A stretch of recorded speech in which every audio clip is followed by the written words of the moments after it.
I'm here with Francesco Fleshgod Apocalypse to talk about the latest record, Opera, out August 23rd on Nuclear Blast. Thank you very much for taking the time. How are you doing today? Thank you very much. I'm great. Thank you.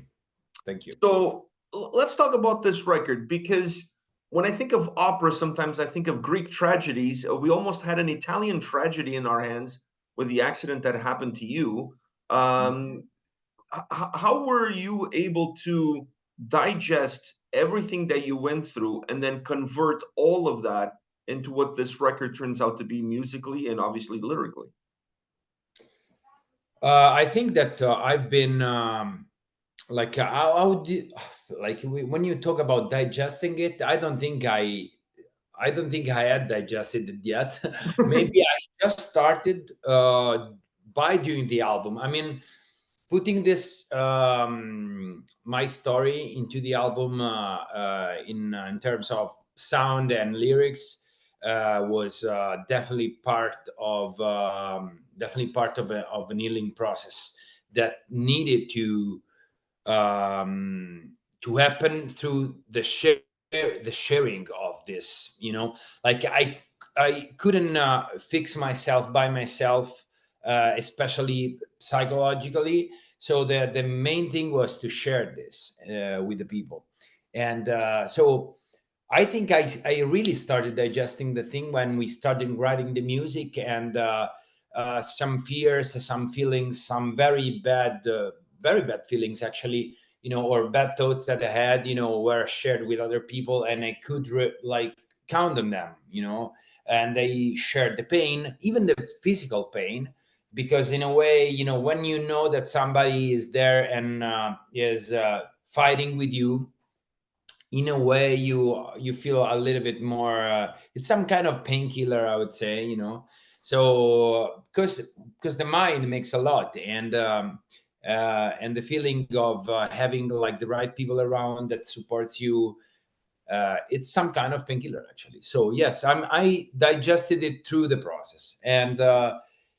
yes, it was a tragedy, but it's also, in a way, it was a great thing that happened in my life, because it changed me. I think it changed me for the better. I think I'm a better man, I'm a little bit handicapped, but who cares? Nobody knows. And but mentally, I'm much more conscious, and definitely psychologically, I feel much stronger now. So I think that this tragedy, in a way, was necessary to make me a real man. When I listen to the songs and when I obviously listen to the lyrics, I get the sense that you had to relive the process. You had to relive everything that happened to you in order to really put this album together. Is this going to be the last time you're going to relive it, or does it pop into your mind when you're by yourself in that dark corner and nobody's around? Do you relive it frequently? Like that those moments are like stuck in my head, like it's I can tell second by second what happened, the like the time before the fall, then I fainted for, I guess, something like 15 minutes, something like that. So I was unconscious for 15 minutes, and then like another hour, 15 minutes before I got rescued, and then those seconds till the helicopter, let's say, when I've been rescued. I think that I really can, like, I relive it, like, exactly as it happened. Like it was so clear, and it's still so clear in my mind. Then I have some more like weird and confused memories for the hospital, like especially the first week. It was very messy, and I took a lot of painkillers and stuff, morphine and shit, so I have not like clear memories of that first week. And then it came back, and together with the memory, it starts to also I started also have like these bad feelings, and so I have this month and a half in the hospital where there was a nightmare. It was a nightmare physically, but it was also a nightmare mentally. So when I relieve those parts, I just don't. I'm not just relieving the the time that I spent bedridden, but I also relieve all those dark thoughts that I had. And then after this, it was like, and it was done. No, I started the real Calvary for a couple of years, and I think I still have a couple of years ahead for for have a complete view of what happened. Uh, Physically speaking. Mentally, as I told you, my process started. My healing process started almost immediately because everybody around me supported me from the very beginning. So it was complicated, but also immediate. So in a way, it was a shorter process, let's say. So Also, yes, when I relive it and I remember, or I read the lyrics again, and this things pops in my mind, I already processed it a little bit, so it's easier, now. I thought you guys did a phenomenal job, both musically, vocally, and lyrically, really Thank you. capturing everything that you went through. Like a song like Morphine Waltz, for example, the keys on that track, it's like the morphine dripping on your tube. Right. It Yeah, was when I wanted to, like, yeah, the album is it's a full it's just like a theatrical drama, let's say. And there is every song is an act of this drama, and every topic is different. And we've been like, we already did this, for example, in King, trying to underline the meaning of the song, or the title, or the topic of the song with the music as much as we could. And Morphin was like, when, as I was saying like a few seconds ago, I was like, the time I spent in the hospital, and it was drugged all the fucking time, and it was always dancing. It was a valser of unconsciousness all the time. I was in total delirium. I like, my mother or my wife, that they were there, and they told me that of things that I said I don't remember, and they were like super. I was confessing stuff. It's like, so yeah, and so I wanted to portray that thing. And so I remember the day I went to Ferro, the keyboard guy that does all the orchestrations in the band. And I go there, and I was like, we have to make a song about morphing for two reasons. For the first reason is that there's a miracle of science. It's the greatest thing, the fact that we discovered that, because otherwise that kind of pain is fucking unbearable. And at the same time, so it's like, giving like taking a position in, like, in support of science. And because if I'm fixed today, it's just because of that. There's no fucking miracle. The only miraculous guy here was the fucking surgeon. Everybody else, it was, yeah, you can give good vibes or whatever, but it's a different story. So I wanted to express that, and also at the same time I wanted to, in a way, describe this ball. It was just like a ground ball, and it was taken to this ground ball of mess. And Veronica, and I wanted Veronica to play the role of Morphin, as she's playing different roles, different entities during the whole album. But on that album, it's like, I want you to play that, to be like the main character of the song, and take me to the ball. Because what happened, it was Marvin that it was giving me this peace of mind in that moment. And I was in this beautiful place where I could swing and dance, and forget all my problems, like earthly problems. And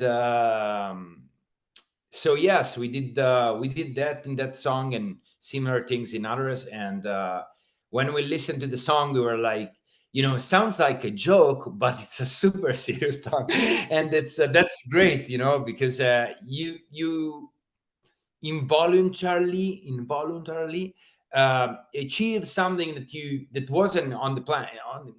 You didn't have, you haven't planned. Like, we couldn't imagine that thing would come out like that. Like, it was just drafted like ideas on a paper, and then you have this song, and it's probably one of the best songs we ever done, and also one of the funniest songs we ever done, which is not easy for a death metal band to have also songs that makes you laugh or makes you think, but in a different way. So I'm very happy with that. One of my favorite tracks on the album, and but not the only one that does that. Like even with Blood Clock, that part where you're almost going into like a narrator style voice, it seems like a monologue of you Yeah, talking to yourself, like "fuck this shit, I'm not dying today. This is not yeah. happening." Like But that's exactly what happened that day, though, because when I was unconscious, and then when I woke up, and I was on the rope, and I was starting to realize what's going on. And when I say I wrapped my left arm around my neck, it's basically what I've done, because my fucking left elbow exploded. So my left arm was like a scarf, was like hanging from my body, and my harness was sliding because I was upside down. So I tried to like to move myself in order to have like more time to stay alive, because all the blood was going down. And so I just described what happened, and I had to stay there like for an hour and a half.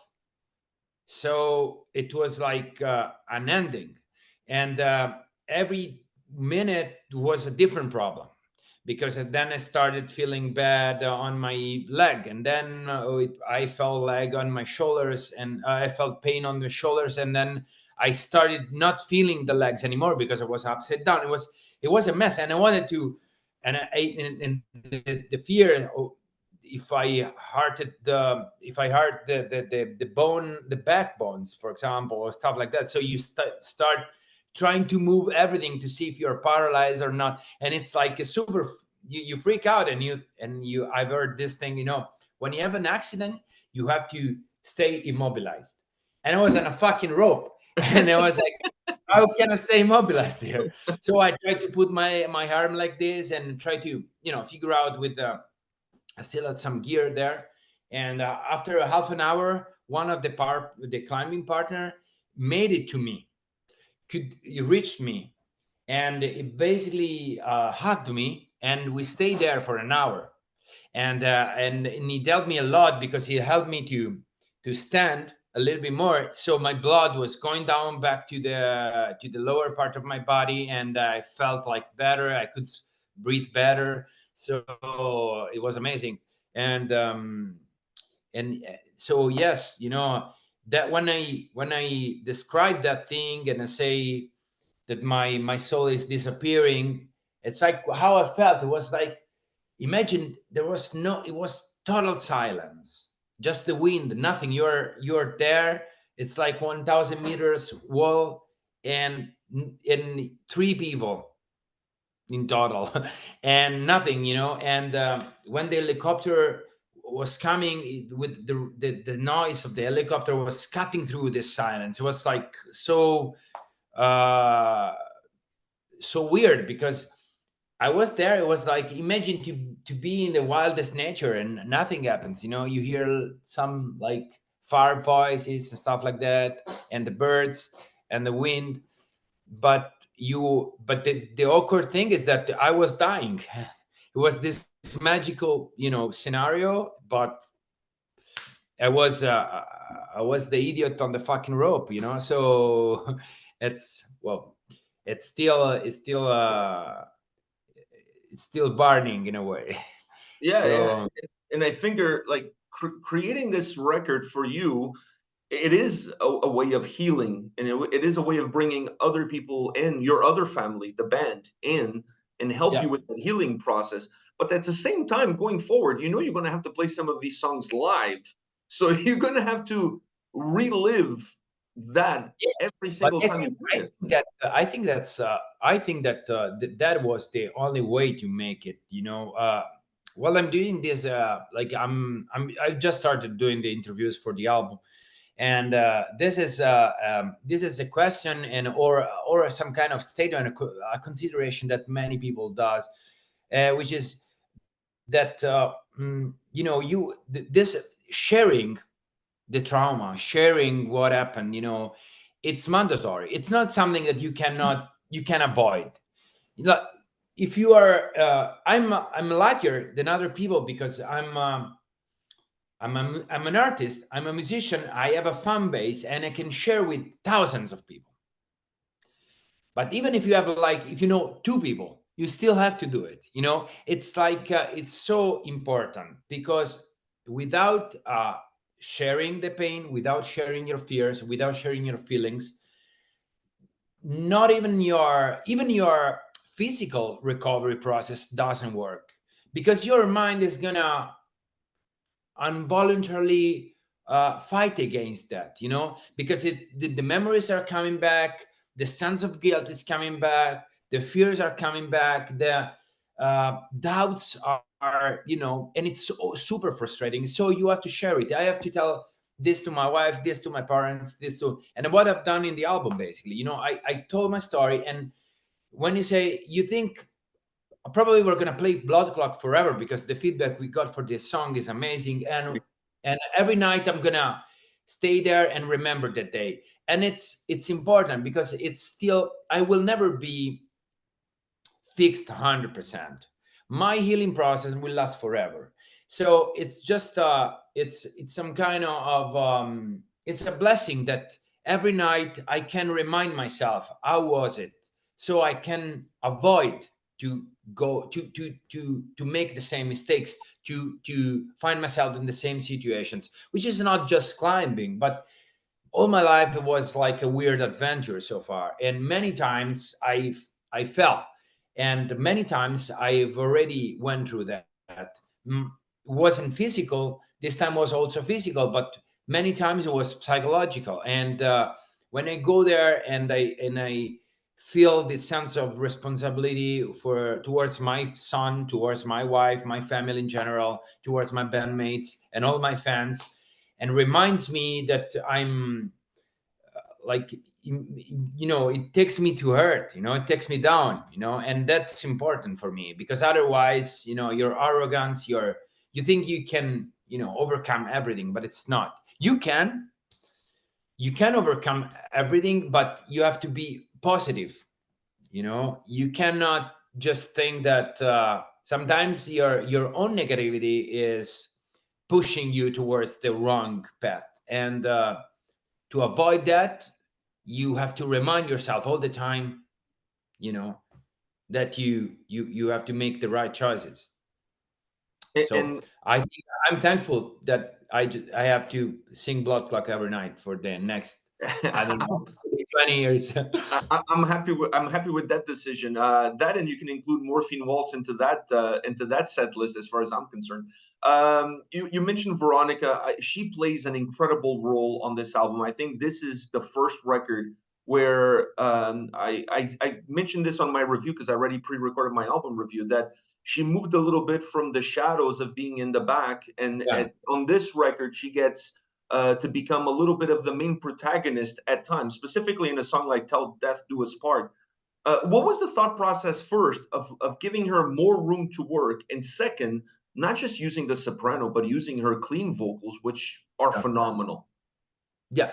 So like Veronica always been the most wasted talent we had in the band. Yeah, Veronica is a step forward, like a step ahead everybody else. She's much better than anybody else musical wise. She has a great talent as a singer, but she also has a very recognizable uh, sound. Okay. And during our career, when she started as a soprano, and we were, carrying that kind of formula for the albums after albums, because also Paolo was singing, the cleans. So we were, she had this, she was in the back.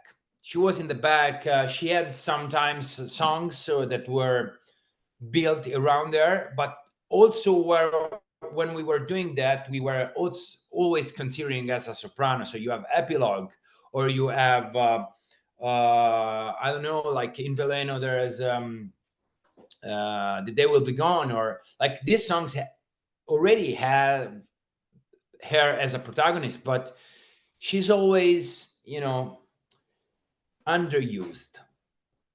You know, this time it was the big chance for her, because Paolo leaving gave us room, because we needed somebody to make the clean vocals now. And also the idea of the opera, and the opera is especially when it's like like the theatrical representation of the opera, there are many times dialogues, and this idea of describing, or like narrating my experience, my story, but in a poetic way, with dialogues, and adding some like very poetic elements, like these entities that are that I kind of met, during my process, So it was some kind of this. It was like a monologue sometimes, but also sometimes a dialogue. So I needed somebody to be the other one, and I when I told her I wanted to do, she's super humble, she's super shy, and she started, I don't know, and it was like, come on, come on, this is your time, and in the end, I made her record we wrote together the ode to art, and after that we also wrote the till that do us part, and it was very different, and he said, you see, you can do both, you can do. And then I made her scream in Morphine, and then I made it scream in other songs, and every time was like a new style, a new sound, and she was nailing it. And it was like, I fucking knew, you were the only one that didn't trust yourself, everybody else knew. But you don't have like infinite times in an album. So in the past, we were sharing the spots with Paolo or me. And this time was like, you know what, we have to do 50-50, and then we made it. And she's amazing. And I'm very happy she did it, because it's also, I think she deserved this spotlight now. I think it's going to be the big surprise of the record when fans get to listen to the album and they see how much she's contributing outside of her soprano. Like you said, in Morphine, she's doing like some screaming vocals, which I was like, wow, like it's the crazy. It's like the wrong perception, the prejudice. The people have, they have more Veronica, so the album is lighter, or they have more Veronica, so it's gonna be all ballads. Or no, it's gonna be in a way is heavier than other albums. Yeah. It's like it's just the fact that you don't know how far she can go with her techniques, and you cannot imagine, like Morphine. I don't want to spoil anything, but Morphine, it's definitely not a ballad. No, it's definitely not. And it's basically like the main singer. So I was amazed, and everybody, when the like even the people around us in the industry listen to that, were like, holy shit, we couldn't imagine, how. And but in the deep down, we knew. But she's the type of person that if you don't push her, towards, she doesn't do it alone, because she's very, as I said, very humble, very quiet. When we discuss this stuff, we talk about the evolution of the band, or where we should you know, uh what's the direction, like artistically or lyrically or whatever. She's always she gives her opinion, but very politely. She never takes, oh, okay, I'm gonna do this, you have to give her trust, and then she's gonna repay you because she's the best. I agree. I thought she was phenomenal on this album. I tell you, "Till Death Do Us Part," I think it's one of the greatest songs of 2024. I have Wow. goosebumps every time I hear that song. I've listened to the album now, I don't know, 20 times. I've lost count. But that song, when I get to the end of the record, I play that song 3 times before I go into the closer, and then I go back again to the beginning. It gives me chills. It's such an emotionally drenched song that it may not be heavy vocally or musically, but emotionally, I don't think you can make a song as heavy as that. It's powerful, powerful. thank, thank you very much. I Thanks. felt like I needed to give her a hug. Like when I see her, I want to give her a hug because, like, to me, like I was crying listening to it. Like it's such an emotional song. And to close the record in that note, it's powerful stuff. Thank you, man. Thank you very much. That's the most I can tell you. It's I love you guys, and I've been listening to you guys for a long time, but this album pulled at my heartstrings. You know what I mean? Like it's just it was an opera, and I mentioned this to my son that I you guys have done great albums with great orchestration, but this record feels like a movie score when it comes to the orchestrational side of the album. Yeah. So it plays into that whole opera feel. Phenomenal record. Thank you. Thank you very much. And it's Thank the you for your sixth. time. So it's the sixth, so it means that we are aging well. Like a fine wine. You guys are aging like a fine wine. I mean, like, making when you say this, it's amazing, and it gives a meaning to my life in a way. So I want to thank you for saying that, because and everybody that says that, because we always been super honest musically, and being super honest sometimes have been very counterproductive. The band could have been much bigger if we were cheating. We made the violation. The violation was accepted as a new anthem of death metal, symphonic death metal, like prime song, whatever. And we could have like copy pasted that forever. But we decided not to do it because we felt that we wanted to be ourselves, and we never wanted to please anybody except ourselves. So this definitely slowered our growth as a band, professionally speaking. But now that we are starting to be like in our middle in the middle of our career, probably, we feel very proud of that, because we still have something to say. We never copied ourselves. So even the sixth album can be a surprise. Even a sixth album can be better than the fifth, because if you are honest and you don't put limits to your music, to your creativity, then you never know what can come out. It's totally unpredictable. And so thank you very much for saying that, because it makes me feel very good, because you always question yourself for your choices. And I always question myself, and but hearing this gives a meaning to all this. It's like, wow. It, So you see, it took six albums to do this, but at least we made it, you know? we got it. We got here. We got here. Yeah. Well, it was amazing. Well, I'll be seeing you in Finland at Sadli Helveti Festival in Tampere this summer in August. Looking Awesome. forward to it. Before the album comes out, I'll see you there. I'll give you a hug as well when I see you Okay. there, because Okay. Not this too much. album touched my heart. Not too strongly, Not because not too hard. like I'm like it's just like a gaffer tape and screws here and there still, but yeah. No, Not too I'm hard. joking. I feel great. I feel great. I'm just joking.